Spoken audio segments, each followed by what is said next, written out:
How many of you have got ankle injuries? Either twisted the ankle sometimes. Many. And it becomes a recurrent one. You had it, you recovered, you felt, yeah, everything is fine, now all good. I went for holidays and I came back, my neck is still again hurting. Or we had some functions and I had to go up and down a couple of times and then it is hurting. Why does this pain coming back? When it is healed, it should not come back. And if it is not healed, then why did it not heal? So if a ligament has been sprain means some fibers of the ligaments are broken. That is just known as sprain. It's pulled to that extent where some are broken, some are not. Now the healing means the reunion has happened. But did this reunion happen in the right pattern? That is what is important. The fiber which is coming from this side, did it go and connect directly with the fiber from the opposite side, or it went cross and got connected with the other one? If there is a crisscross union happening, it is going to be a ligament which will not, for example, when a person is trying to bend forward, now that ligament which is supposed to stretch to let the leg bend, it is not going to stretch to the required length because it's crisscrossed. That it will not come. When that lengthening is not going to happen, definitely it is going to be painful for the movements. What are your normal movements? Your normal movement of climbing up and down, your normal movement of walking for 3 to 4 kilometers, that will definitely become painful because this is not allowing the normal movement in the joint to happen. That is the reason why it is said no more rest, it is movement. Now, whenever there is, you have noticed something, sometimes we get burns here and there. Suppose there is a burn somewhere on this side. Now, sometimes it does form a beautiful skin, or there are some people in whom it forms a little, say, wrinkled skin. But those who get a beautiful skin, no discoloration, and supple, soft skin, because they have been using the hand. In spite of having that burn, bandage डाल दिया, continued to use. So the tissues have got stretched in all the directions, healing has happened the right way. Now this is not going to be a abnormally visible scar.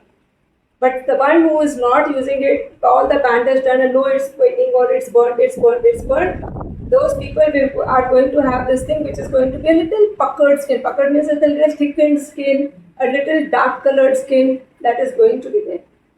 So movements are important. The other thing is, like, in our body, anything is, okay, let me just give you an example. Suppose there is like this type of a curved, some structure is made. Now this structure which is made curved and it is supposed to be bearing the weight. Where is the reinforcement going to be more? This side or this side? The underside. Here, this reinforcement has to be given much more on this side than on the other side. Similarly, in our body, whether it is a bone, whether it is a ligament, whether it is the skin, everything, reinforcement happens. Reinforcement means thick, that particular part is thick, more number of fibers. The reinforcement will happen according to the stress required. So, whenever the ligament is torn, or whenever there is a muscle pull, or whether there is a bone into your fracture or something, the healing will or should always be allowed to happen in the stress pattern. So movement, when you walk, how the loading is going to happen, where the weight is going to be more, when is it going to change the weight, accordingly the new tissues are going to be deposited. And that is where, then that is a normal healing. That healing is not going to give you recurrent pains. So in walking, suppose somebody has got a pain, say an injury to the ligament, and that injury has not been healed in the right manner, definitely the walking is going to be affected. This walk, why? Again, a little bit of, I'll take a neurology part into it. All the ligaments in our body has got multiple sensors, mechanical sensors. We call them technically mechanoreceptors. So there are multiple sensors in the ligaments. They are supposed to carry the sensation of loading. So whenever I put my foot down, Now when I put my foot down, the backside ligament is getting stretched. This stretch is picked up as a signal from that particular ligament, passed on to the muscle, that there is a stretch. Get ready, you may be required to act or you may be required to stop the movement. This message is passed on by the ligament to the muscle. Now, a ligament which is torn and not healed in the right manner without any proper loading stresses is not going to convey the right signals.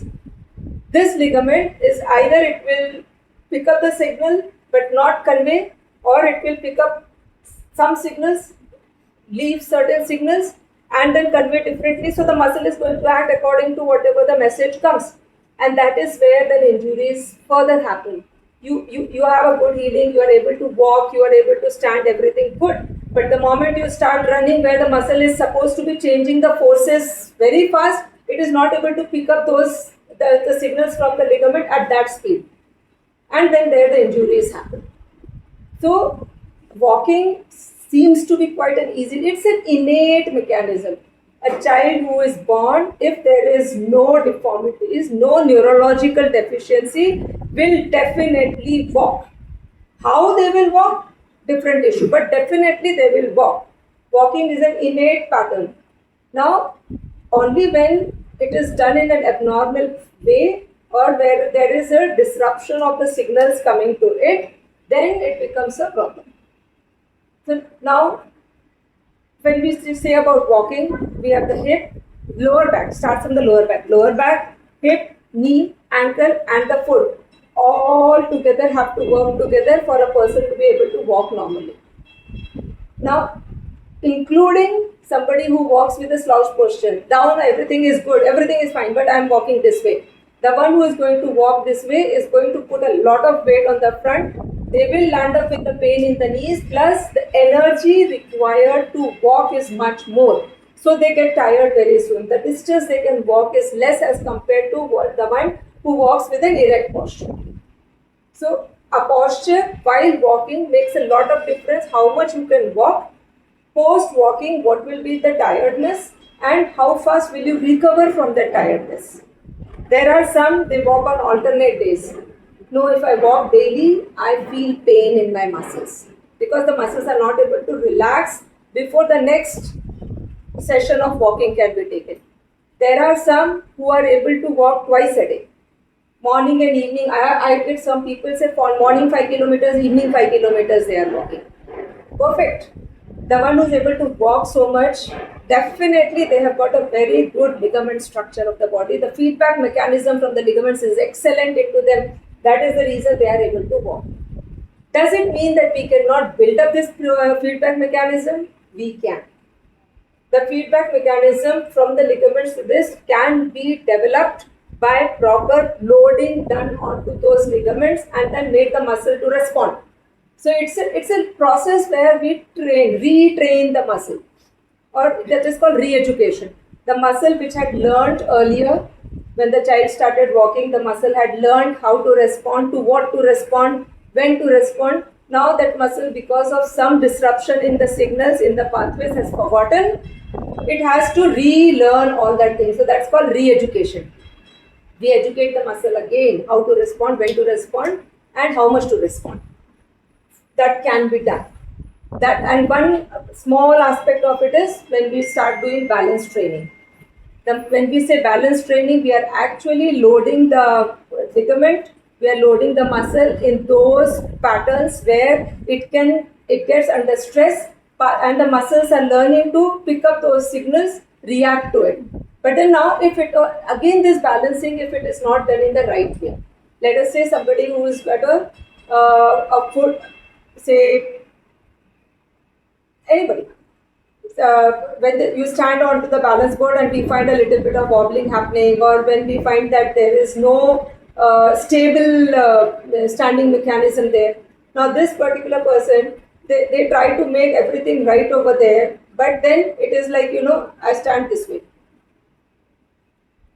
protrude my this thing, and then I'm just balancing down. I balance down, But then this is not. Now, do you think the strain which is going to come on the ligaments is going to be the same when I'm going to stitch this way and this way? No, it's different.